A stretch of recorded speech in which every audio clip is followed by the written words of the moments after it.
Hadisni ulandısında Ragiman rajulin dakhal aleyhi Ramadan summan salaha qablan yughfara lahu. Jana ушундай bir adam deydi. Ramazan ayına kirip, bирок Ramazandan çıkkanda kılgan күнөлөрүнөн geçirilbей çıkkan bolsa, mına ушундай адамдагы мурду топуракка тийген абалда кор болсун дейт. Караңыздар, урматтуу балдар. Ramazan ayına kirip, bирок Ramazan ayынан çıkkanda ошол күнөө менен geçirilбей чыга турган болгон болсо, пайгамбарыбыз саллаллаху алейхи вассалам ал адамга, кейбир алымдар бул хабар бабында десе, кейбир алымдар бул хадисте Аллах Тааланын элчиси пайгамбарыбыз саллаллаху алейхи вассалам ошол адамга дуа кылып атат дейт.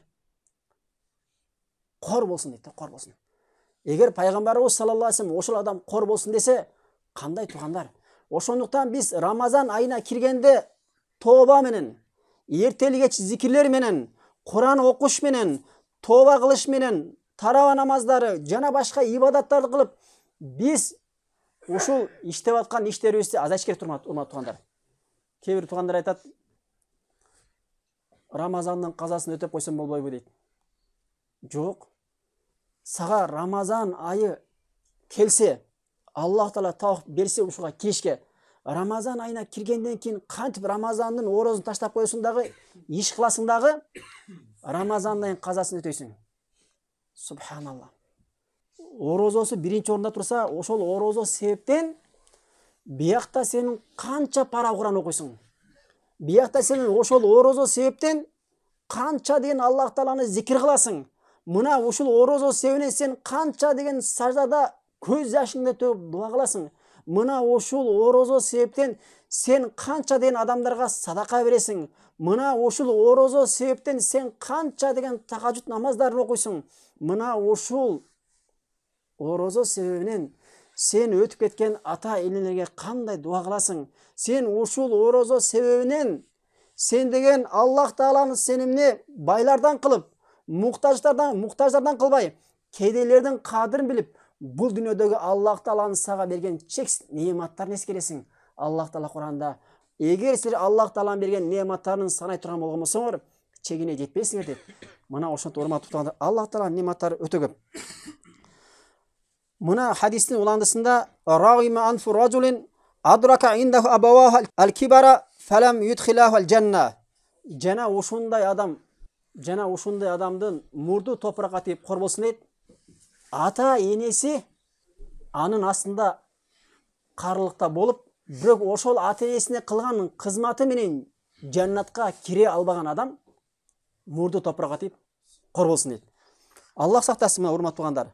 Пайгамбарыбыз саллаллаху алейхи вассалам мына ушул бизге керектүү жери Рамазанга кирип, бирок Рамазандан күнөөсү кечирилбей чыккан адам кор болсун деген жер бизге аябай ойлондурат да. Siz Ramazanга киресиз, Аллах Таала насип кылган болсо эртең. Бирок сиз чыгып атканда күнөөңүз кечирилген абалда чыгасызбы, жокпу?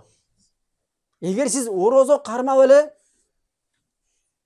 Аллахка көз жашы төгүп дуа кылбасаңыз, эки колду көтөрүп жалбарбасаңыз, түндө туруп тахажжуд окубасаңыз, жөн эле оозду жаап жүрө берсеңиз, күнөөңүз кечирилеби? Эмне үчүн Аллах Таала Куранда анда лааллакум таттакун деп атат.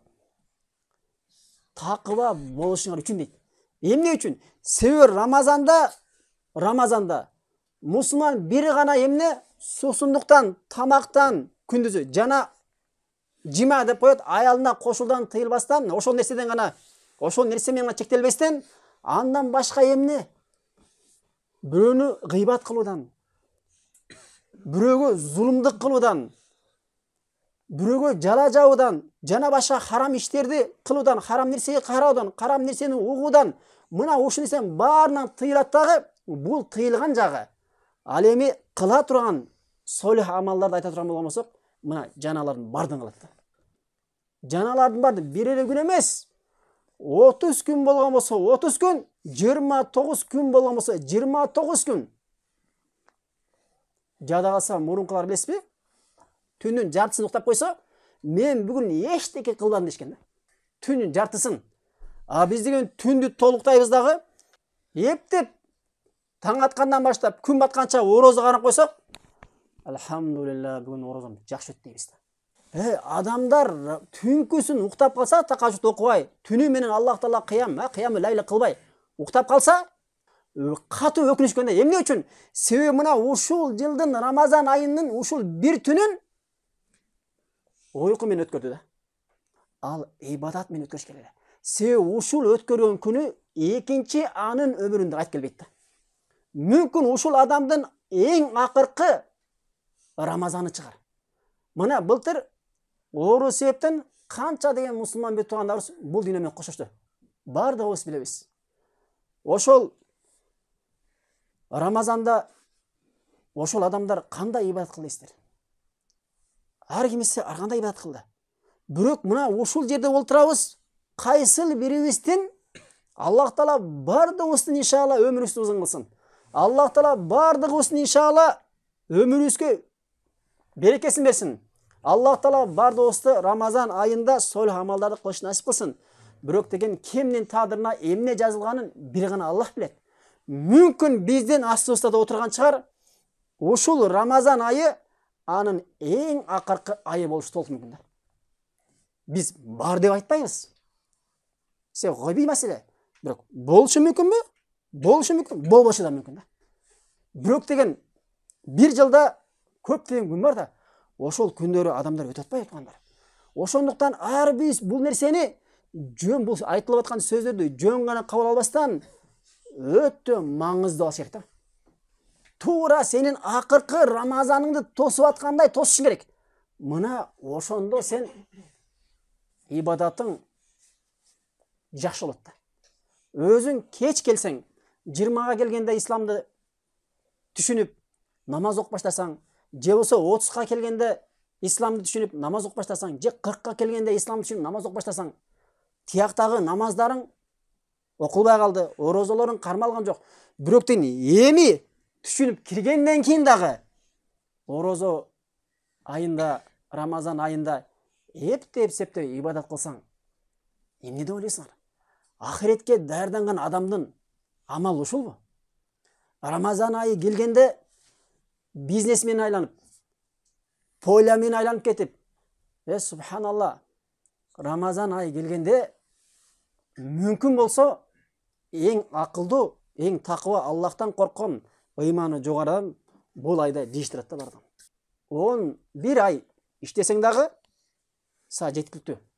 Эч ким ач калбайт. Бирок Аллахтын такыба кулдары Рамазан айында иштин баарын жыйнаштырат. Бул деген иштин баарын жыйнаштырат деген сөз, бул деген дүйнөнү таркылуу, таштоо деген маани эмес. Эмне үчүн? Аллах Таала жылда бир ахиретке даярдануу үчүн бир сезон айын берсе ибадат кылууга, өзүнө жакындоо үчүн, жаннатта даражаны көтөрүү үчүн бир жылда бир ай сезон берсе, ушул сезонду да кармана албай, колдоно албай, баркын билбей, ушул ибадаттын сезонуна дагы дүйнөгө кирип кетсек, субханалла, биз анда исламды жакшы түшүнбөптүрүк да. Алиге чейин исламды туура түшүнбөптүрүк. Алиге чейин биздин Аллахка болгон сүйүүбүз, Аллахтан болгон коркуубуз, ахиретке болгон даярдыгыбыз, ахиретте болгон абалдарды жакшы билбегендигибиздин кесепети бул деген. Алиге чейин туура Абу Бакир, Омар, Осман, Али, Омар ибн Абдул-Азиз, Абу Ханифа рахимахулла, Имам Малик, Имам Шафи, Имам Ахмад, Бухари, Муслим, Абу Дауд, мына ошолор кармаган орозодой орозону кармабайыкпы? Ошолор күнүнө, түнүндө ибадат кылган ибадаттарда ибадат кылбайбызбы? Качан? Урматтуу туугандар, Аллах Тааладан жардам сураш керек. Аллахумма а'инни ала зикрика ва шукри хусни ибада. Я Аллахым, өзүңдү эскерүүгө жана өзүңө солих амал кылууга өзүң жардам бергин деп Аллахка көп-көп дуа кылыш керек. Жабир ибн Абдуллах риваят хадисте Пайгамбарыбыз саллаллаху алейхи ва саллям Нуман ибн Кал аттуу сахаба келип, Пайгамбарыбыз саллаллаху алейхи ва саллям мынтип айтат: "Я Расулаллах, о Аллахтын элчиси, арайта иза саллайтул мактуба, эгер мен 5 маал намаз окусам" дейт да. 5 маал намаз окусам. Ва харрамтул харам, жана Аллах Таала арам кылган нерселердин бардыгын арам деп ошолордон алыс болсом дейт. Ва ахлалтул халал, жана Аллах Таала халал кылган нерсени халал деп ошону бекем кармансам дейт. Адхулул жанна, жаннатка киреминби дейт. Караңыздар. Хадисте ушундай пайгамбарыбыз саллаллаху алейхи айтып атат. Күнүнө 5 маал намаз окуп, Аллах Таала арам деген нерсени арам деп ошондон алыс болсун. Аллах Таала халал деген нерсени халал деп ошол нерседе эмне кармансам, жаннатка киремин дейт. Десе пайгамбарыбыз саллаллаху алейхи вассалам, "Нам, ооба" дейт да. Биз бир мусулманга уада кылганда уадасына туруш керек да. Ал эми сен намазың жана арам деп билген арамың сен менен кимдин ортосундагы аманат? Аллах менен сенин ортоңдагы аманат. Сен жөнөкөй мусулман адамга ушундай аманатка бек болуш керек болгон болсо, сен бүткүл ааламдын Раббысы Аллах Тааланын берген чоң нематына намаз жана кайтаран арам нерселеринен сенин кайтышың андан да алдаганча жогору турат да. Ошондуктан Аллах Таала эмне нерсени сага харам кылды? Сенин канчалык деңгээлде Аллах Тааланын харам кылганына тура аласың, тура албайсың. Мына ошондо урматтуу туугандар, Рамазан айында кирдиби? Харам нерселерден өтө алыс болуш керек. Аллах Таала халал кылган нерсени кылып, ошо менен Аллах Таала буйруган ибадаттардын баарын аткарып, харам нерселерден баарынан баш тартыш керек урматтуу туугандар.